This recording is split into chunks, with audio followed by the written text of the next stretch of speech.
First of all, good morning to all of you and welcome to our channel. और आज it is our first day and we are going to start a very regular series on English literature. Today we have come with the initial topic, that is Anglo-Saxon period. Before discussing this topic, at first I would love to tell you about the basics and about the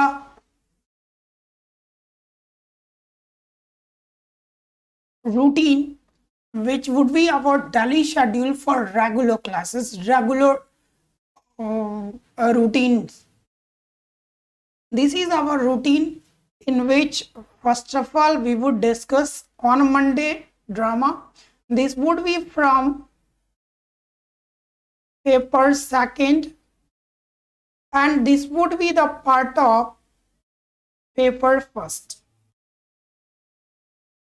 ठीक है, तो दो paper हम लोग यहाँ discuss करने जा रहे हैं, पेपर 1 और पेपर 2। पेपर 1 हमारा जो है वो हमारे स्क्रीन पर लेफ्ट साइड में दिया हुआ है, जिसमें हम लोग टीचिंग एप्टीट्यूड को पढ़ेंगे, रिसर्च एप्टीट्यूड पढ़ेंगे, कॉम्प्रिहेंशन, मैथमेटिकल रीजनिंग या एप्टीट्यूड जो होंगे इसको हम लोग देखेंगे, लॉजिकल रीजनिंग पढ़ेंगे, इसी में इन्वॉल्वमेंट पढ़ेंगे, DIDS पढ़ेंगे, हायर एजुकेशन सिस्टम को पढ़ेंगे। ये सिस्टम की स्पेलिंग थोड़ा गलत हो गया हमारा, ठीक है। तो हायर एजुकेशन सिस्टम पढ़ेंगे, ICT यानी इंफॉर्मेशन एंड कम्युनिकेशन टेक्नोलॉजी के बारे में भी इसमें हम लोग पढ़ेंगे, जो कि हमारा पेपर 1 में होगा। Now let's discuss the paper 2। Paper 2 में आपको ड्रामा पढ़ना है, पोएट्री पढ़ना है। जैसा कि हमारा नया सिलेबस आया है NTA NEET का कि ये हमारा सिलेबस और ब्रॉड हो गया, उसके हिसाब से फिक्शन पढ़ना है, शॉर्ट स्टोरीज पढ़नी है, नॉन फिक्शनल प्रोज पढ़ना है, लैंग्वेज पढ़ना है, literary theory and literary criticism. इधर छूट गया हमारा क्रिटिसिज्म देखना है, तो लिटरेरी थ्योरी भी पढ़ना है, लिटरेरी क्रिटिसिज्म को भी हम लोग को देखना है। आगे कल्चरल स्टडी को भी पढ़ना है और रिसर्च मेथडोलॉजी को भी पढ़ना है। तो ये सारे जो है वो पेपर 1 और पेपर 2 ये दोनों को हम लोग एक साथ टुगेदर कह सकते हैं कि आप इसको लेकर चलेंगे, ताकि हमारा कोई भी सेगमेंट वीक ना छूट जाए, कमज़ोर ना छूट जाए और कहीं से भी हमारी नेट की प्रिपरेशन कमज़ोर ना रह जाए, ठीक है। तो चलिए आइए शुरू करते हैं। और शुरू करने के पहले एक रिक्वेस्ट मैं करना चाहूँगा आप सारे विद्यार्थियों से, सारे फ्रेंड्स से, कि ये मेरा पहला अनुभव है, पहला वीडियो मैं डाल रहा हूँ। अपनी कमेंट्स ज़रूर हमें बताएं। अगर आपको लगता है कि कुछ सुझाव जिससे कि हम इसमें और सुधार कर सके तो हमें ज़रूर बताएं, हमें बड़ी खुशी होगी आपके सुझाव को जानकर। तो चलिए इसी उम्मीद के साथ शुरू करते हैं आज की ये period, and the period is Anglo Saxon period. तो एंग्लो सैक्सन पीरियड को अगर जानोगे तो ये दो वर्ड से बना है, एक एंग्लो और एक सैक्सन। ये दोनों क्या हुई करती थी भाई, ये एंग्लो और सैक्सन ट्राइब हुआ करता था। ये एंग्लो अलग ट्राइब था, सैक्सन अलग ट्राइब था। तो इसको समझने के लिए सबसे पहले we need to go to the background of this one. तो सबसे पहले हमने क्या बैकग्राउंड में देखना है, बैकग्राउंड में सबसे पहले ये देखना है कि केल्ट्स। तो केल्ट्स वो the first people who used to live in England. ये केल्ट्स जो थे ये पहले लोग थे, पहले ट्राइब थे जो क्या करते थे, इंग्लैंड में रहा करते थे। केल्ट जो थे वो अपने हिसाब का लैंग्वेज यूज करते थे। अब जैसे ये केल्ट की टाइम खत्म होती है तब आ जाती है आपकी रोमन, और ये रोमन्स जो होते हैं ये अच्छा टाइम तक ये अपना प्रभुत्व जमाते हैं, अच्छे टाइम तक ये अपना शासन करते हैं इंग्लैंड के अंदर। और इनकी जो टेन्योर दी गई है 43 AD से लेके 410 AD के इर्द गिर्द, यानी अगर बोलेंगे तो तकरीबन कहते हैं कि 360 सालों तक रोमन्स ने इंग्लैंड में राज किया। और जब रोमन्स इंग्लैंड में थे तो क्या था कि इनकी लैंग्वेज लैटिन हुआ करती थी, यानी कि शुरुआत की जो लैंग्वेज देखोगे वो लैटिन वाले। इनके बड़े लंबे लंबे ला, डीला, मोर, इस टाइप के जो नाम्स थे, ये इस तरह के जो नेम्स आपके आए, ये सारे क्या थे, तो रोमन के एग्जाम्पल्स थे, ठीक है। तो थोड़ा इस पर भी हमको ध्यान देना। उसके बाद क्या है कि इन ये जो पहले आपके ये रोमन आए, केल्ट आए, तो इन्होंने क्या हुआ कि खास करके यहाँ पर क्या होता, पिक्ट्स नाम की एक इनके शत्रु थे, है ना। तो इन्होंने अचानक से क्या किया कि इंग्लैंड पर आक्रमण करने का प्लान कर दिया। ठीक है, अब ये इंग्लैंड पर आक्रमण करने का जैसे ये प्लान करते हैं, when they plan to attack England, तो क्या होता है कि इंग्लैंड के जो उस समय निवासी थे केल्ट या रोमन्स, तो ये उस टाइम में तो चूंकि रोमन और केल्ट मिल चुके थे, तो ये दोनों ट्राइब जो है ये दोनों मिलकर क्या करते हैं, हेल्प की डिमांड करते हैं। किससे? तो दो कम्युनिटी से, एक एंग्लो था, सॉरी, एंड दूसरा हमारा जो था वो सैक्शन। ये कम्युनिटी और ये कम्युनिटी से क्या करते हैं, हेल्प की डिमांड करते हैं कि आप आइए और हमें इससे लड़ने में मदद करिए। और यही हेल्प करते हैं। हर हेल्प करने के बाद धीरे धीरे ये अपना साम्राज्य जो है, इनके साथ जूट्स का भी समुदाय होता है, जो कि एंग्लो उस समय एक एरिया का नाम था, सैक्शन भी एक कंट्री कह सकते हो आप। जूट्स जो है अभी वर्तमान समय में डेनमार्क के नाम से जाना जाता था। तो ये डेनमार्क के जो निवासी हुआ करते थे इनको जूट्स कहा जाता था उस टाइम में। किस टाइम में भाई? तो ये 466 यानी 450 के इर्द गिर्द में जो था उस समय ये कहा जाता था इनको। अब जरा बेसिक बात पर आ जाए, कहता कि the earliest phase of English literature started with Anglo Saxon literature. तो सबसे पहली फेज जो इंग्लिश की स्टार्ट हुई वो एंग्लो सैक्सन लिटरेचर के रूप में स्टार्ट होती है। दो प्रजातियां होती है, दो ट्राइब होती है, एंगल्स और सैक्शंस, है ना। और यही ब्रिटेन पर कब्जा कर लेते हैं, चूंकि मैंने बताया था कि फील्ड्स वाली जो कहानी थी वहां पर ये चल रहे होते हैं, और वहां पर जाकर ये धीरे धीरे ब्रिटेन पर कब्जा कर लेते हैं। और इंग्लिश जो है वहां पर उस समय की कॉमन लैंग्वेज बनती है। ठीक है, तो और चूंकि वो इस ट्राइब की, ये जो जनजाति होती है, ये जो ट्राइब होती है, उनकी लैंग्वेज होती है। Before they occupied Britain they lived along the coast of Sweden and Denmark. अभी इसके पहले, क्योंकि मैंने बताया था कि ये क्या करते थे कि यूरोपियन कंट्रीज में आते थे। ये एंग्लर्स अलग थे, सैक्शंस अलग थे, जूट्स जिनको डेनमार्क के रूप में कहते हैं, तो ये डेनमार्क और स्वीडन के इर्द गिर्द रहने वाले लोग थे। ठीक है, दिस ट्राइब वर फियरलेस। अब ये ट्राइब की खासियत क्या थी भाई? अभी हमने बताया कि इन्होंने किसी को हराकर कब्जा किया। तो हराकर कब्जा करने का मतलब क्या था कि ये निडर थे, साहसी थे, बहादुर थे। तो ये तीनों बात तो इनमें थी ही थी। तो these tribes were fearless, adventurous and brave.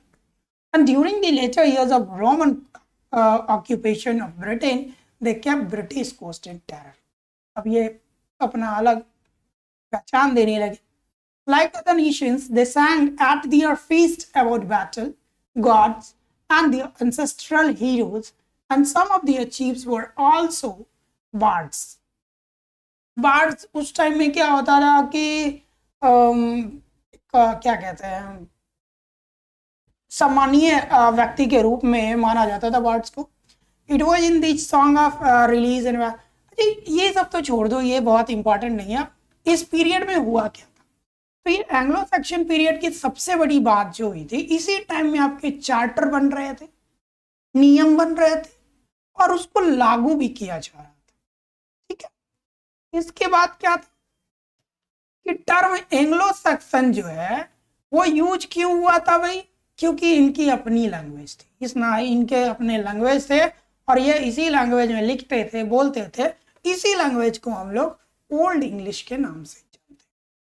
क्या नाम से जानते हैं? Old English. तो ये ओल्ड इंग्लिश वाला जो टाइम था, वहां पर हम इसके बारे में बात थोड़ा करेंगे। We would discuss it at more. अच्छा, एक बार कमेंट करके बताना कि आप लोग कंफर्टेबल कैसे हो, हिंदी में, इंग्लिश में या बाइलिंगुअल में। अगर ज्यादा होगा, जिसकी संख्या ज्यादा होगी उसी हिसाब से बात करेंगे। तो कहता है almost all of the literature of this period में ऑलरेडी ट्रांसमिटेड। इसमें क्या था कि जितनी भी लिटरेचर थी, लगभग जितनी भी लिटरेचर थी, वो लिखी नहीं जाती थी। सब क्या था? मौखिक रूप से बोले जाते थे। अब चूंकि मौखिक रूप से बोले जाने का मतलब क्या है कि लिखित कोई साक्ष्य नहीं होना, तो इस समय के राइटिंग्स की बहुत कम हमको झलक मिल पाती है वर्तमान समय में। इसलिए अभी कहता है Anglo Saxon poetry trends to be highly rhythmic. अब भाई केवल बोलना है तो एक ही नहीं। अभी का टाइम में क्या होता है, हमें पोएट्री लिखनी पड़ती है, फिर बोलनी पड़ती है। ठीक है, पहले क्या था, इसमें इस टाइम में केवल बोलना था, लिखना था नहीं। तो जितना स्टाइल से सजा सजा के आप बोल सकते थे वो आप डिपेंड करता था। तो कहते थे इसकी वजह से क्या था कि इस समय की जो भी पोएट्री थी वो बहुत ही रिदमिकल की थी। रिदमिकल का मतलब होता है कि सब कुछ सिस्टमैटिक, बहुत ज्यादा सजा धजा कर बोला जाता था। फर्दर बात करेंगे, it creates rhythm through a unique system, बहुत ही अलग तरीके के अलाइटरेशन। अलाइटरेशन के बारे में बात करेंगे।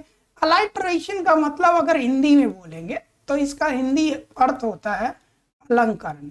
अलंकरण का मतलब होता है किसी चीज को बेहतर तरीके से सजाना।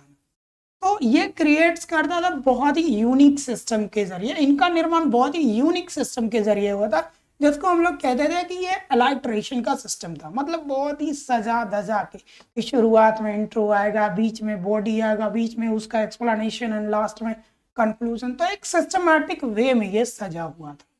Syllables are not counted as they are in traditional European meters. अब इनके जो सिलेबल्स होते थे, सिलेबल्स का मतलब पैटर्न।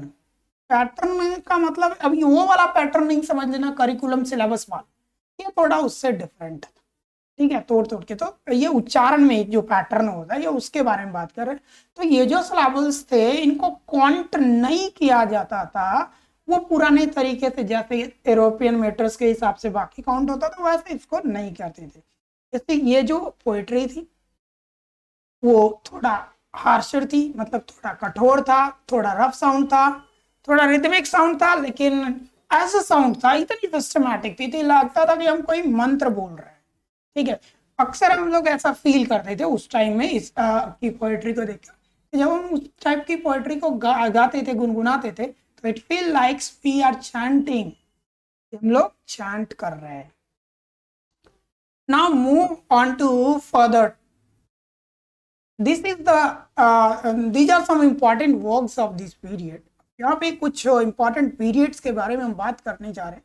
सबसे पहले विटसिट, उसके बाद Waldere, complaint of Deor, fight of Finnsburg, Beowulf. ये इस समय की सबसे बड़ी रचना, बहुत ही चर्चा का विषय था ये। इसको अगर कहोगे कि बहादुरी वाली एक पोयम थी, है ना।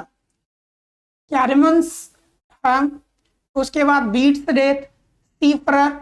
इसी समय एक आया था sir Gawain and the green knight, ये भी बहुत चर्चा में हुआ था।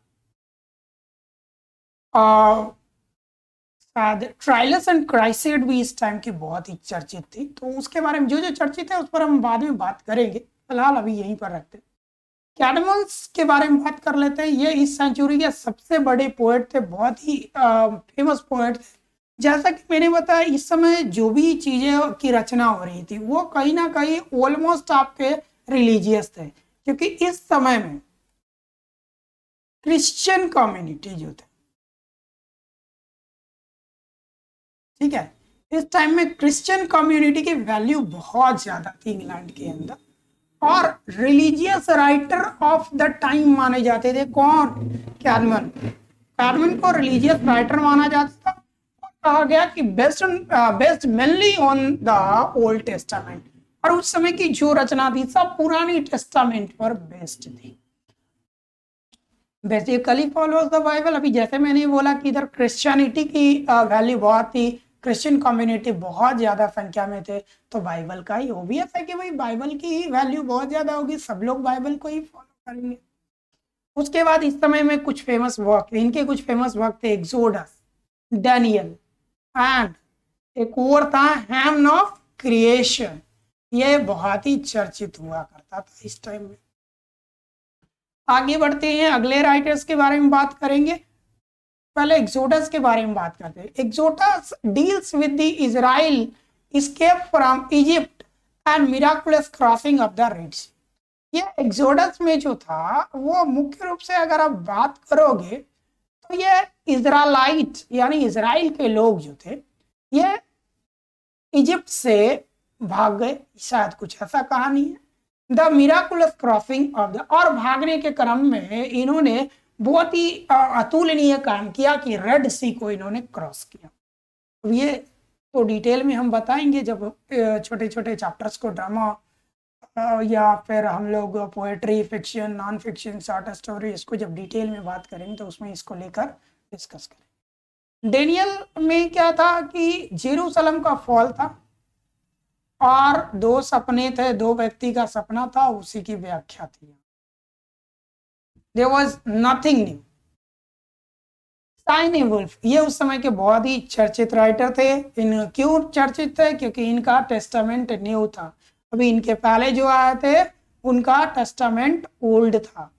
अभी ये क्या करते थे, हिस्टोरिकल इवेंट जो है इसको हाईलाइट करते थे और कनेक्टेड बताया है भाई तो सीधा क्रिश्चियनिटी, क्योंकि क्रिश्चियन कम्युनिटी उस टाइम में सबसे स्ट्रॉन्ग कम्युनिटी हुआ करती थी, तो ओबियस था कि ये क्रिश्चियन कम्युनिटी को ही प्रमोट किया करते थे। ठीक है, इनके कुछ फेमस वर्क्स हैं, the fates of the apostles, उसके बाद short martyrology, the Ascension, a homily, biblical narrative और जूलियाना। ये इतने फेमस राइटिंग थी उस टाइम की। उसके बाद साइने वुल्फ, ये भी बहुत ही चर्चित राइटर थे। साइने वुल्फ का वर्क जो था बहुत ही क्लियर था और टेक्निकली रूप से जबरदस्त था, या कह सकते हैं तकनीकी से भरा हुआ था। उनकी थीम में क्या होती थी कि चर्च की चर्चा।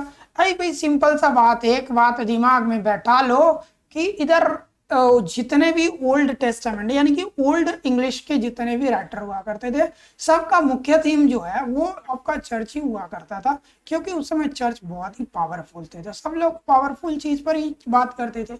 इसमें पैंथर नाम का जो वर्ड था, ठीक है, ये बहुत चर्चा में रहता है कि पैंथर नाम का वर्ड जो है ये सिंबलाइज, ये कुछ गड़बड़ हो गया है। तो पैंथर जो है ये क्राइस्ट कम्युनिटी है, जो सबसे मजबूत कम्युनिटी होती थी। ठीक है, वेल जो है ये बुरा कम्युनिटी की वजह से डेविल को रिप्रेजेंट करता है।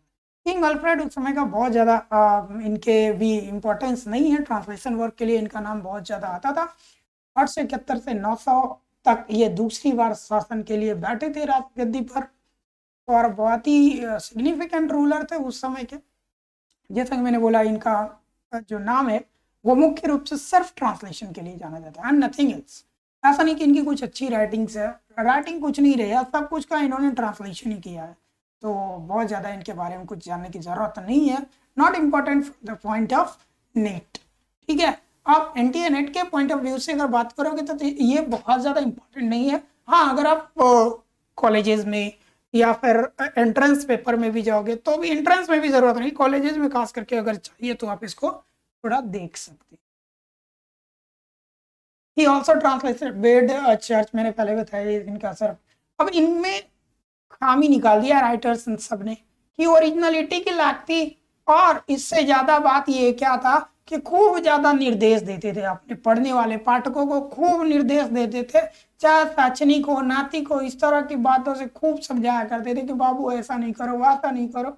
ठीक है, जबकि होना क्या चाहिए था, आर्टिस्टिक होना चाहिए था आपको बहुत, आपकी राइटिंग सुंदर होनी चाहिए थी, लोगों को पढ़ने के लायक होनी चाहिए थी। आप ज्यादा सुझाव दोगे तो लोग पढ़ नहीं पाएंगे, ये इनकी खामियां थी इनकी राइटिंग्स में। कुछ और एलिमेंट्स के बारे में बता दो कि क्या एलिमेंट्स रहा है, तो यही व्यक्ति, वो तो पूरा नहीं रिपीट हो रहा है, ये सिंपल था। चलो, तो आज इतना ही है। अभी छोटा सा प्रयास किया, एक ट्रायल समझ लो इसको, फाइनल नहीं समझो, ट्रायल समझ लो इसको, और आपको ये कैसा लगा है, क्या इसमें और इम्प्रूवमेंट मैं कर सकता हूँ, please suggest me so that I can make it more interesting and as well as. सबसे इंपॉर्टेंट बात तो मैं करना ही भूल गया कि मैं आपको जितनी भी ऑनलाइन सीरीज देने जा रहा हूँ, ये इंग्लिश लिटरेचर का नेट पॉइंट ऑफ व्यू से या ऑनर्स पॉइंट ऑफ व्यू से, that would be free of cost. इसके कोई चार्जेस नहीं होंगे, एकदम दिमाग में सेट करके रख लेना, ये फ्री ऑफ कॉस्ट होगा। I only want from your side that you support me, आप सपोर्ट करें हमें, आप हमें कमेंट करें, आप हमें सुझाव दें, आपकी सुझाव मोस्ट वैल्यूएबल होगी हमारे लिए। चलिए, इन्हीं शब्दों के साथ दैट्स